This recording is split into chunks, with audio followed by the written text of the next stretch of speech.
Hey, what's going on, everybody? Welcome back to the episode of TPS-TV. And yeah, you'll notice that everything's in a little bit of disarray. So, a couple months back, we changed the set because we were shooting a movie in here. And I just never changed it back. Like, I am always motivated to do set dressing. I hate changing shit back. And so my posters and pictures and everything have just been kind of laying around. And we're just now sort of getting back to it, but I'm not going to lie, like I'm dragging my feet big time. It's Sunday. Sunday! I'm not going to lie. As you can see, I'm wearing pajama shorts. I'm wearing a shirt from, I think I wore this during Unspeakable Acts. It's got fake blood on it. You know, it is what it is. But once again, I like doing these episodes. I love, talking horror films with everybody. So I got a question for you guys right now. Now, yesterday was the master of horror, Stephen King's birthday. 72. He's 72. I also want to apologize for the fans in the window. I'm cheap, and it's still hot as shit. But it's September. Like, I refuse to run air right now. So there's fans in the window. So you hear a hum. It's fans. Anyways, yesterday, Stephen King's birthday, 72 years old, and just a quick little top 3 I want to run by you guys. What are your top 3 Stephen King movies? Now, inevitably, everybody's going to be like, miniseries. Don't throw miniseries. I hate it whenever I ask people this, and they're like, the 1990s It movie. It's like, that's not a movie, it's a miniseries. There's a difference. Don't make me come out there. I will come out there and start smacking people around. This machine just called me an asshole. I have no qualms about doing it. Movie. Theatrical releases. What top 3 Stephen King movies are your favorite? And no miniseries. I know even when I ask this, everybody's going to be like, well, I don't care. I like it. Langoliers was the shit. Top 3 Stephen King movies. For me, and this is tough because there are so many great movies. If I gotta go to top 3 for me, at number 3, man, I gotta go Carrie. Just because, in all honesty, like, it doesn't feel like a horror film until like the last few moments of the movie. That's what I love about it. It's just like it sucks you in. Like, it's always, like, whenever I watch any movie, not just horror films, but movies in general, like, if it's a female protagonist, it just takes a long time for me to get in with. I don't identify with them. It's, especially when we start getting, like, more dramatic. Like, it's a horror film, it's a little easier, because, like, well, anybody can be chased by a maniac with a machine gun, or a chainsaw, or I guess a machine gun, fuck it, that'd be a scary movie, too. But no, with that, it's like, okay, yeah, I can see a guy or girl going through it. But when it's like a coming-of-age story with a girl, I just can't relate, so I just don't care. Which I know makes me sound like a complete dick, but I'm sorry, that's the truth.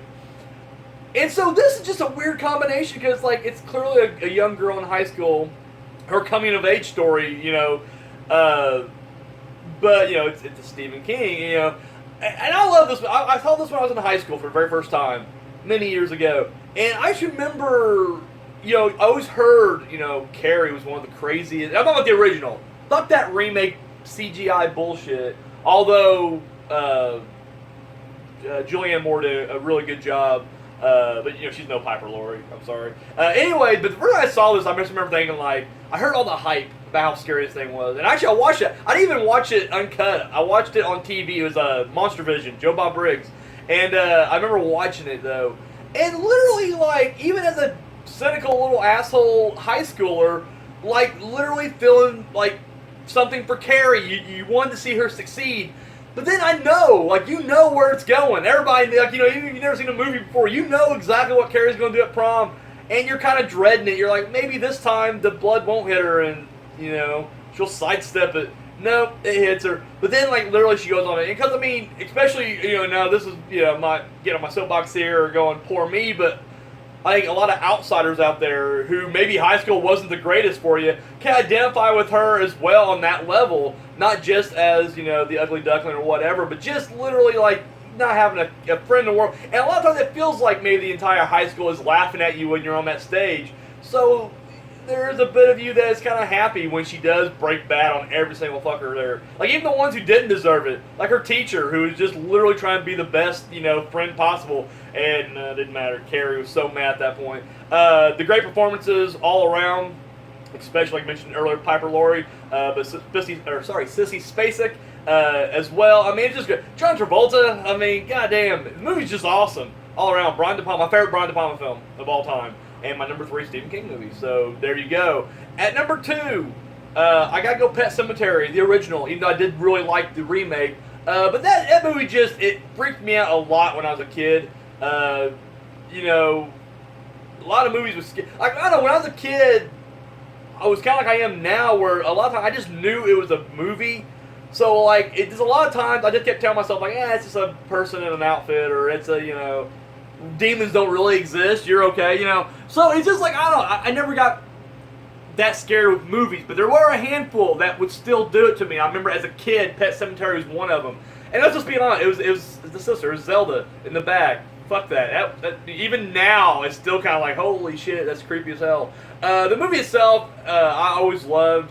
And Pascal, like literally, dude, like hanging out here. Because that's another thing, like, I don't know if I ever said on this show or not, but as a kid, I grew up like out in the country in a farmhouse.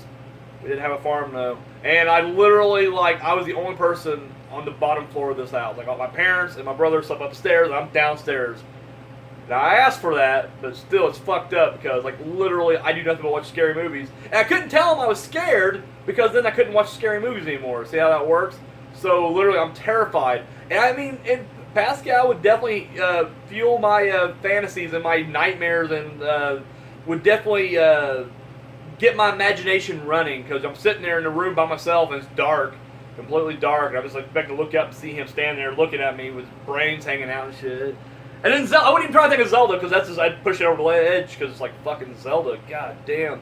But anyways, this movie is just straight up fucking insane, scary, but also pulls that, because the older I get, like, I don't have kids myself, but I have a lot of little cousins. I have a shit ton of little cousins, like a litter of them. It's insane. But I love them all to death. And so the older you get, it does pack more of an emotional punch, because when Gage runs out there to the road, you're like, holy shit. Like, I've been left alone with the kids a lot, and they'd be playing. And it's like, I've never, luckily, had experienced anything like this. But I couldn't imagine if one of my little cousins darted off to the road and there's a semi coming. Fuck that. Get you right here, So, like, as I get older, this movie hits even harder on certain things. Like, certain things don't affect me as much anymore. Like Pascal, it's like, he's a good guy. He fucking flat out tells you, don't go over there and do shit. That's evil. He's telling you. Like, most ghosts don't even, most ghosts are just cryptic and will write, like, stupid messages in your mirror, like, they'll write, like, the initials of the person they are. It's like, dude, fuck off. Just write what you mean. He does. He's like, don't do shit over there because it'll go badly. It will not turn out good for you. They didn't listen. So, like, that don't scare me as much. That don't scare me at all now. Zelda, not as much. But now it's like the little Gage running out the road is like, I'm like, no! Get him! And this movie don't give a fuck. This movie does not give a fuck. They get in a fight at the funeral, and the casket gets tipped, and his little dead baby hand pops out. Oh, you can't do that now. You can't do that now. Like, literally, that's too far. And don't get me wrong, as much as I love the remake, it was probably smart that they went misdirection on it, because you just weren't going to show death. They don't even show the kid get killed in the new one. They're just like, you know what's going to happen. We don't need to show you. Dude, they don't give a fuck. They're like, no, he's going to run out the road, and then you're going to see this little dead baby hand pop up. And then you're going to see a little dead kid running around killing things. He's a little fucking asshole when he's dead.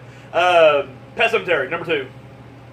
And number 1, it wasn't like that big of a secret. If you saw, well, I don't have the posters up now, but you got The Shining. I got the maze that's covered up right now. The Shining, fucking Shining. It's one of the greatest movies of all time. It's cinema. That's cinema. There's movies and then there's cinema, and goddamn, the Shining is cinema. I don't care. I don't care what Mr. King thinks about this movie. Jack Nicholson is awesome in it. Kubrick is on top of his game in this one.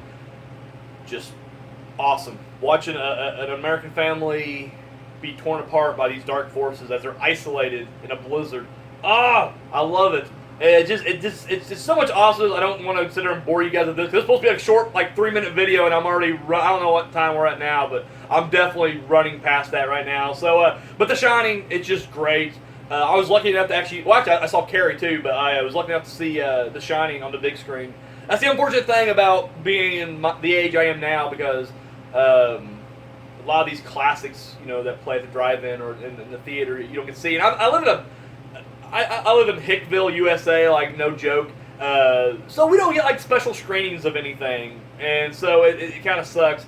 But there's a few towns over that does from time to time, and I was able to go catch The Shining on the big screen, which was awesome. Yeah, so The Shining, flat out. But guys, enough about me. I mean, it's my show, I'll talk, but enough about me. What about you guys? I want to know, what are your top 3 favorite Stephen King film adaptations, fuckers.